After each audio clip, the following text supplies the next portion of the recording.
এই দেখো 22 টাকা কিলো আলু কিনি, আলুগুলোর অবস্থা দেখো, দেখেছো?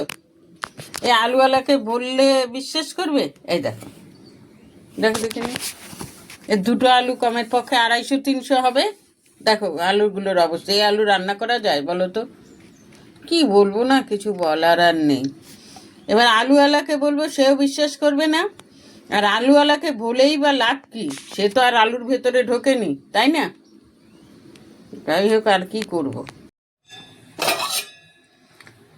এই দেখো ভাতের জল রেডি করে নিয়েছি, চাল টাল ধুয়ে কড়া বসিয়েছি। আর এই দেখো 2 পিস মাছ ছিল, 1 পিস মাথা ছিল, এইটা নিয়েছি। আর মাছের ডিম ছিল।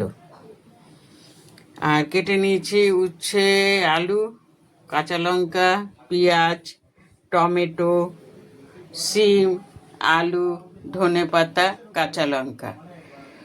এইবার শুরু করতে হবে রান্নাটা, বলো? তাহলে শুরু করে দিই রান্না। এই দেখো ভাত হয়ে গেছে। আর করেছি উচ্ছে, আলু, পেঁয়াজ, কাঁচা লঙ্কা, মাছের ডিম দিয়ে এই যে ভাজাটা করেছি। আর করেছি মাছের ঝোল, সিম দিয়ে, আলু দিয়ে, ধনেপাতা দিয়ে মাছের ঝোলটা রান্না করেছি।